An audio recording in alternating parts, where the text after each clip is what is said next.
good afternoon. I was going to say good morning.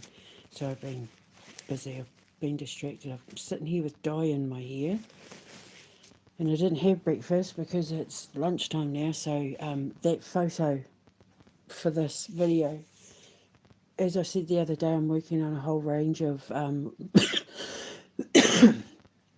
women's health food. Sorry, and that's a probiotic fruit salad, but there's all sorts of nuts and grains and seeds and all of that in there that to help specifically for women's, women's health, like uterus, womb, all that sort of thing, stomach, breast, skin, hair, everything. And after that, I'll work on a men's range. When I get paid next, I'm going to try out a whole pile of foods. I've come up with like milkshakes, smoothies, cakes, that sort of thing. And I had everything sitting there already for my protein bars. So I'm thinking I can even do like a women's health protein bar and a men's health protein bar. But once I'm done with the women's health stuff, then I'll focus on the men's health, and then it's a whole range I can add to the list of my supernatural foods, as well as I want to do a range for people that are trying to get pregnant, wanting to get pregnant, keeping their wombs healthy, helping them have like clean periods and that sort of thing, but also helping them get pregnant. So there's all that. I've even got a baby food range that can also be given for people who are in palliative care, who can't eat solids anymore, that sort of thing. Like my food, supernatural food range is enough that, I can put it in my little department store. So my little department store will be like a bespoke M&S. Now, I'm sitting here thinking, why are these raspberries in my salad that I've just made, my fruit salad from Spain? When I lived in Scotland down the road from where they picked the raspberries. I swear, if I was ever Prime Minister, I would ban the imports of food that could be grown here in Great Britain. I am a firm believer in supporting local, then county, then country first. But anyway, that's the Prime Ministers and that you get, eh? They're selling out their own countries and their own farmers for the almighty devil dollar. But anyway, that's not what this video's about, the Blizzard of Snoz. I was saying, yes, was it yesterday or the day before? I've lost track of my days because I've been in this bloody fighting this holy war. But was it yesterday? I'm pretty sure it was yesterday. I said I need to do my own version of the Wizard of Oz. And I've been thinking about it ever since. I've been sitting on it while working on other projects, thinking, knowing me, I've already written my version of the Wizard of Oz, but I just haven't recognised it yet. And I thought, well, my version of the Goonies, where the kids have to go off on a great adventure, could it be that? And I thought, nah. Well, could it be Lucian's Dragon? And I thought, nah, because that's more like the Labyrinth, talking about the ascension process, and it'll be filmed just like the Labyrinth. And then I thought, hang on a minute, like it literally just came to me while I was sitting here dyeing my hair. And I thought, hang on a minute, the Mary the Fairy series, those books could be turned into The Wizard of Oz. Think The Wizard of Oz meets Charlie and the Chocolate Factory meets H.R. Puffin stuff. Where the kids walk into this world of imagination, this world of wonder and weirdness and all of that sort of thing. My version of The Wizard of Oz can be about the kids. See, because with the Mary the Fairy series, all the kids know each other because they go to the same primary school. These are all primary school age kids, so, under the age of 10. who are dealing with various things where Sam, who they go to school with, his grandpa always has the answer, and the answer is always put your hands up to your eyes so that they look like binoculars or a telescope, wait for nightfall, and look for the North Star. And if you see the North Star and it blinks back at you, that's Brehena, the North Star dragon. She's the Grand Emperor's fairy godmother. If you make your wish to her, you can only make your wish once, but if she blinks back, she'll come and grant it to you, right? So Mary the fairy is like the underling to the Grand Emperor's fairy godmother, Brehena, the North Star dragon herself. She's like her protege. She trains with her. She's only 465, so that's kind of like teenage. She's like a teenager, but they don't know that because she looks like basically like a granny. She looks like my teacher, Pauline. I made her look like my teacher.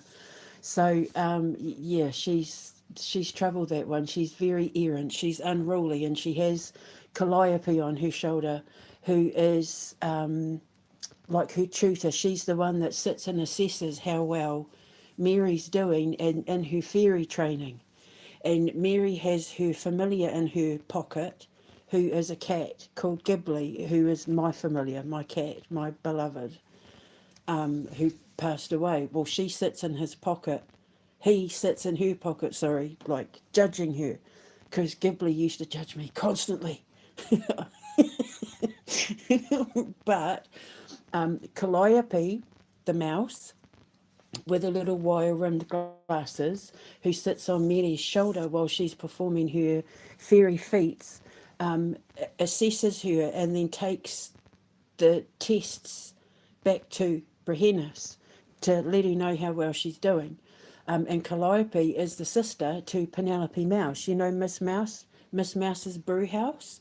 The one who does like all the tea leaf readings and coffee cup readings and palm readings and tarot readings that I'm turning into a real business, Miss Mouse's brew house. They're sisters. So I'm sitting there thinking, all the kids know each other, they go to the same school, they're all dealing with things that need the help of Brehena in the end. What Mary can't deal with, Brehenis deals with. So what if I write a story that we can turn into a film? We can play the story, like I can turn this into a book. I can turn this into Sunday morning matinee where we read a chapter every week sort of thing, and we can turn it into a movie that we can totally 100% record at Fairyland Productions, our movie studio, you know, our our movie studio, and I don't have a name for it yet. The Blizzard of Snoz. I had to give the video title something, where it tells the story of these kids. Obviously, they have their own adventures, but where they have to come together to do something. I know the story. I've already sort of got like a little snippet of it formulating in my brains already. But where it's like the kids have to come together because they accidentally step into this world where they have to get themselves out of it because they're trapped. Like, I'm not going to go into the story. Like, I know it in my head. I could tell you from start to finish, but I'm not putting it out there because you know that spies with eyes that lie steal everything I put out there and try to claim as their own. And this is pretty awesome, but it means that, oh my gosh, for the start, think of the Wizard of Oz. Think of Charlie and the Chocolate Factory, or, you know, Willy Wonka, whatever you want to call it. To me, it's Charlie and the Chocolate Factory, but you can call it Willy Wonka. You know, the Gene Wilder version, the original.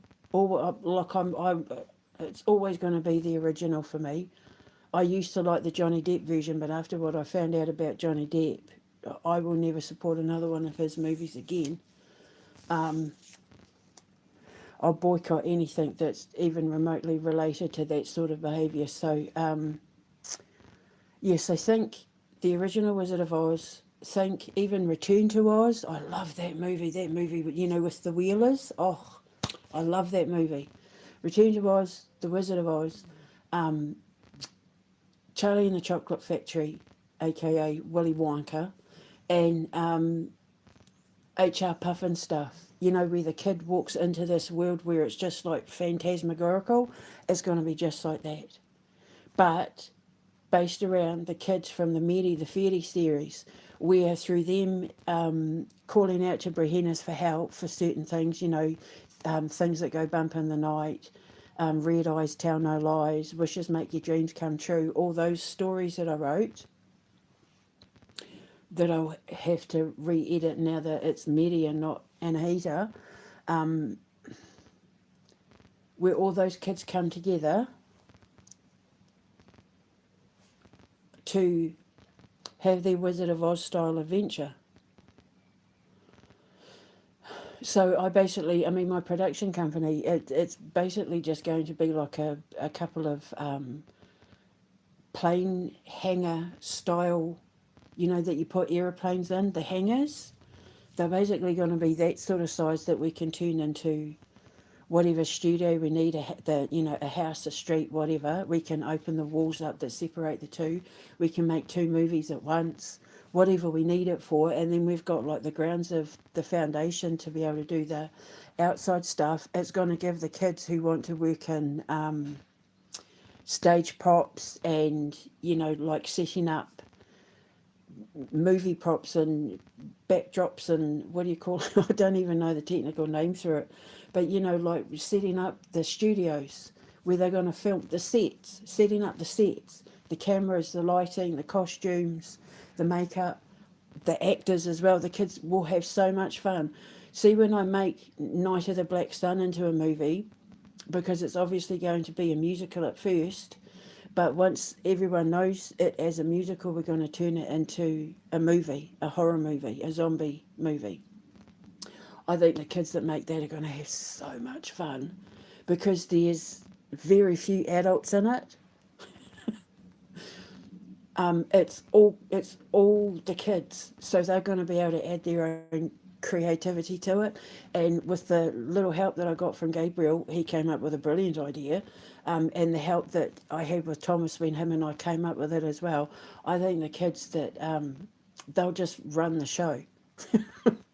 They'll have like carte blanche to just like go for it because he's going to be there's only all the adults that are in it get killed, or like the mum and the helicopter man, they're pretty much it. And the Knight of the Black Sun, the Knight, the Knight, the nemesis, the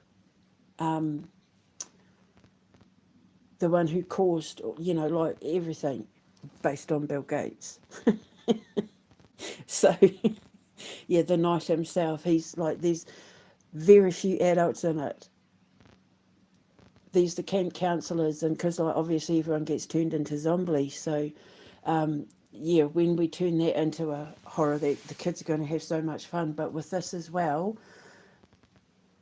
the kids, like, they'll step into a studio set that just looks like they've stepped into a rainbow forest, and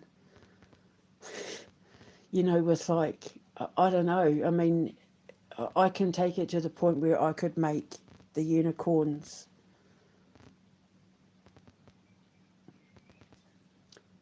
Irish, or where I could make the Cyclops, like, like I'm just saying, I could introduce the Cyclops into it that they have to deal with, who's like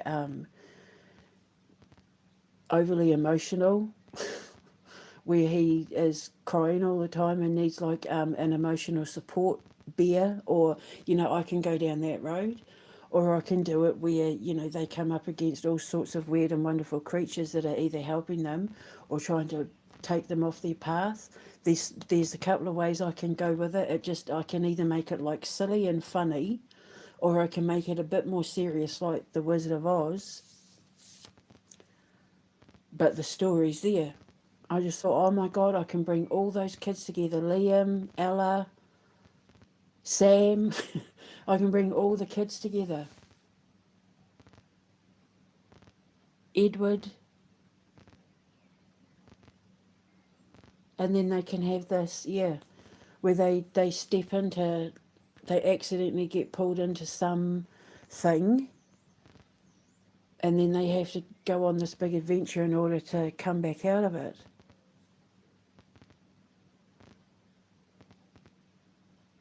So there you go. So the Blizzard of Snoz. And it's not going to be called the Blizzard of Snoz, I just had to give it a name, because it's, our version of the Wizard of Oz, but but nothing like the Wizard of Oz.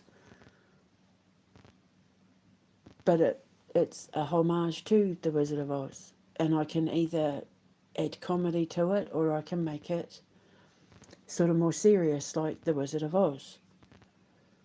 But it'll be hella fun for the kids to make, putting on like costumes and, like the Lollipop Gang, or the Lollipop Guild, is it? All those sort of things, like, or the Oompa Loompas or whatever. Not necessarily saying that we'd be working with little people, but if we did, oh my God, they'd be having so much fun.